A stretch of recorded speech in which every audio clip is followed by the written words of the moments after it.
After not seeing him for a month, John just thrust a divorce lawyer's business card at me without even asking, "Are you okay?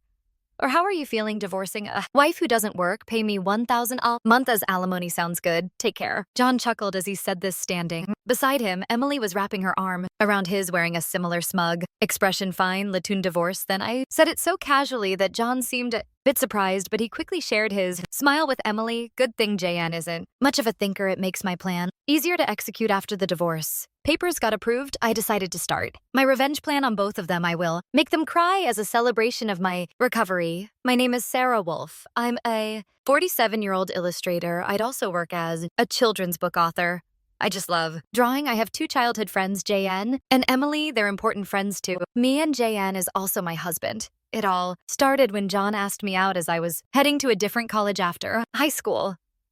I was surprised. I thought he was into Emily, but I couldn't sing no to a confession from John, whom I had secretly liked. After some thought and consultation with Emily, I accepted John's proposal. Emily's behavior had been a bit problematic since teens, but she was still a dear friend to both John and me. However, Emily had a tendency to snatch other people's boyfriends and then dump them once they became obsessed with her, causing problems time and again. Her parents were concerned, so John and I often spent time with her to watch over her. John and I got married when we were 25. 4 years later, Emily brought her fiancé into our lives. His name was George, a professional working for a top-tier company. "Nice to meet you, Sarah." "And John, I've heard so much about you. Looking forward to our future together." George was very polite, and we all got along immediately. We would get together during holidays and vacations, taking trips or going on long train rides to enjoy some drinks. However, things started falling apart after Emily got pregnant 2 years into her marriage. John and I originally had many siblings, so there was no worry about it. So we decided we didn't need children. Both of us love kids, but weren't keen on actively caring for them. Besides, we loved our freedom to travel and enjoy drinks. We often found it heartwarming to see families with children, but it was never more or less than that. When Emily announced her pregnancy, John's attitude started to change. He quit smoking because Emily said she couldn't stand the smell, and even offered to drive her to doctor's appointments using his vacation days. I warned him George might get upset if you're always with Emily, but John argued back, "You have work, don't you? She's our childhood friend and she's reaching out for help. You're heartless." I said, "I've been buying things and helping where I can, but going with her to the obstetrician is crossing the line." When I said that, John frowned and then he glared at me. "Why?" "Because Emily wants it, right? She says she's anxious about the checkup. I can't just let her go alone. If she's anxious, all the more reason for George to go with her, right? If you go with her, every time it's almost like you're the father of the baby in her belly."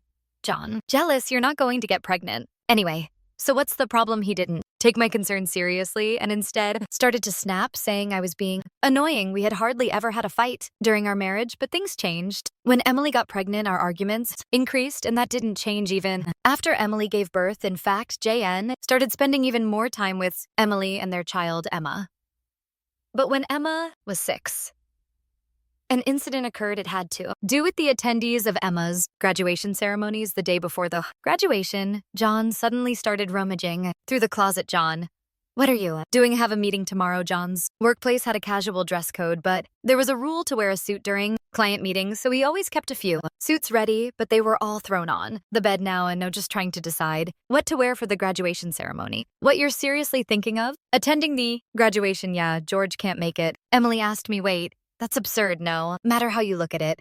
Inadvertently raised my voice in denial. Immediately, John's face turned sour. I knew he occasionally picked Emma up from kindergarten, and I had done so myself. When asked, yet it was nonsensical for a childhood friend who wasn't even a biological parent to attend a graduation ceremony. "What, you still doubt me?" "And Emily, I'm disappointed that you can't even help out. That's not the point. Anyway, I'm attending the graduation tomorrow, so iron a shirt properly." John said that and abruptly ended the conversation, leaving me behind and going to the bedroom. I had no choice but to call Emily. "Hello? Emily, about tomorrow. Sorry about tomorrow. I'm borrowing John. But won't George be upset about the graduation attendance?" "Sarah, what are you talking about?" "Obviously, I haven't told George that the graduation is tomorrow. I'll tell him after to the ceremony." I was shocked to learn that George didn't know about the graduation schedule. Upon further questioning, it seemed that Emily hadn't informed George about any of the kindergarten events so far, and John had been acting as the father at the kindergarten, which made me dizzy with its selfishness. "Wait a minute, Emily. Isn't that extremely unreasonable? It's disrespectful to George, and just because he's a childhood friend." "Oh, what's wrong?" "Sarah, you're scary. We'll see you tomorrow." "Wait, Emily. I was trembling with anger at Emily, who unilaterally hung up the phone. Still, in the end, I ironed a shirt, prepared a tie, and the next morning saw John off to Emma's graduation ceremony. Since then, Emily and John started going out more frequently, from once a month to once a week, and then to 3 times a week. Eventually, even George seemed to have some suspicions, and one day, while John and Emily were out, he visited our house alone. I'm sorry for visiting you. Late at night, there's something that's been bothering me. Is it about the two of them? Yes, I would like you to take a look. At this, George showed me the GPS history he had installed in Emily's car. It showed that she had been staying at a hotel 3 times a week, all of those days she was out with JN, and just by looking at George's face, I understood what that meant. What do you want to do, George? I want to take revenge on those two. Me too. I can't forgive them for betraying us. After all this time, we started planning our revenge on them. Secretly, first I started by increasing my income because I had been saving by doing housework and taking care of Emma. My income had drastically decreased. George switched to working from home, and when Emily and John would go out, he would bring Emma to my house and we would take care of her together. Neither Emily nor John realized that we knew about the relationship, and we were able to gather solid evidence. Once we had collected enough evidence and were ready to take our revenge, we discovered a shocking truth about Emma. George and I struggled with the decision, but we both agreed that we didn't want to hurt young Emma, so we decided to wait until she was an adult to take our revenge. However, even though we decided to endure for 10 years, I was struck with a serious illness. I needed long-term hospitalization, and even at best, I wouldn't be discharged for at least 2 years. Although I could work from the hospital room, it was certain that I would have to reduce my workload. After informing George about the situation, I consulted John. However, John's reaction was no different from when we were making small talk. I'll visit you once in a while. I felt that JN no longer had any affection for me, as he didn't even ask about my condition or the name of the disease. In reality, JN only visited once a month or once every 2 months, and after Emma's 15th birthday, she started acting strangely. Although she used to visit me almost every day right after I was hospitalized, she became distant. After her 15th birthday, however, neither George nor I could figure out why, and we were puzzled. Even when we asked Emma, she just said, "Don't worry about it." However, we ended up learning the reason from JN, who rarely showed up.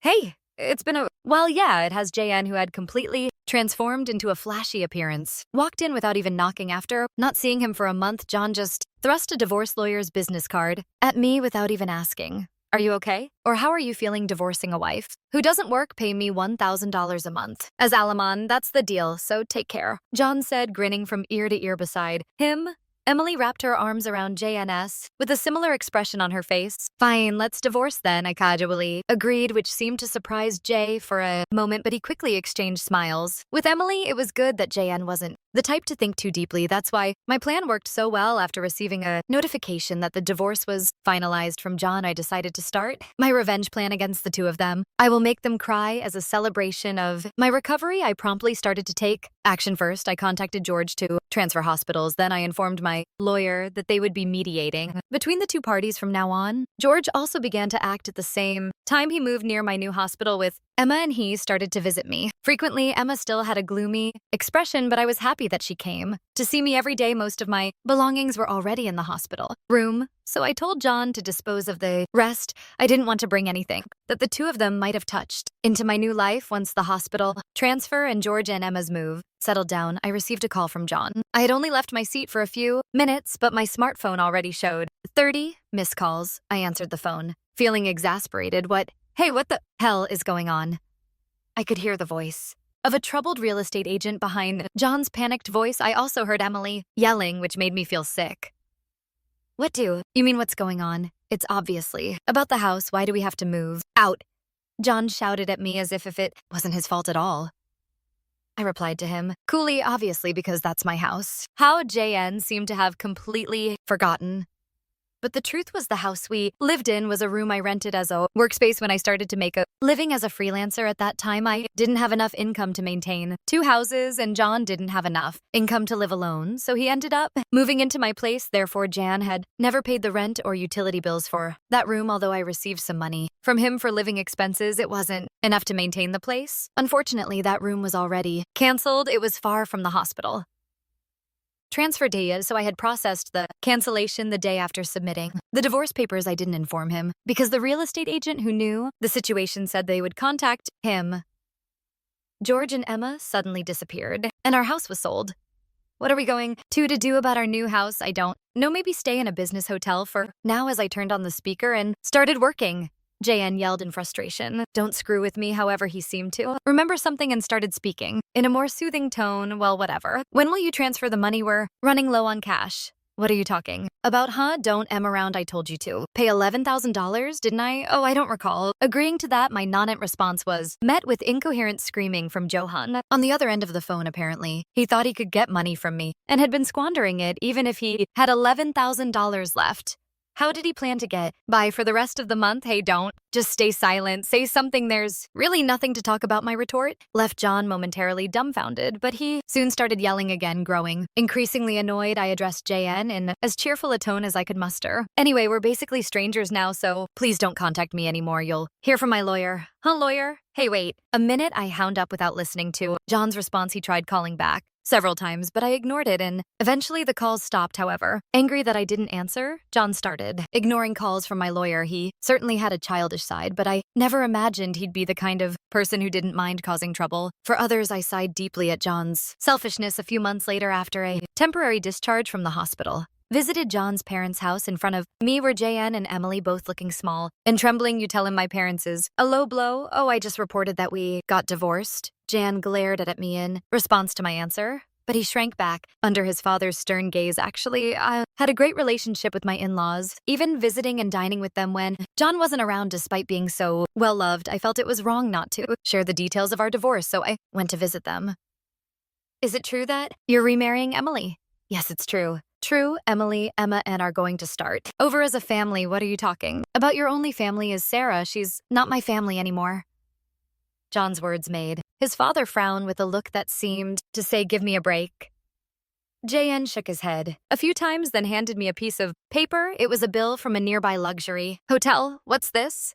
It's the bill from the hotel we stayed at. John, acting as if it was obvious, pointed at the bill on the table, then suddenly collapsed. Oh, what the heck, Mom?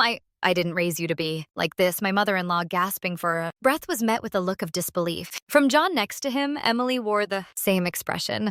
Why are you so angry? It's just that the family is changing. Because I'm getting married, plus you'll have a grandchild, a blood-rated one at that. Aren't you happy you two didn't? My mother-in-law, looking as if she couldn't believe what she was seeing, glanced at, then turned her gaze to me. Both my in-laws understood that I didn't want children and still treated me as their own daughter. Of course, they treated Emily, my childhood friend, similarly, but there was always a boundary between a daughter-in-law and a friend. I remembered Emily often complaining about that, so I was certain my mother-in-law wouldn't be happy about this situation. And Emily should have known it too. You do on Emma, right? It'll be your grandchild.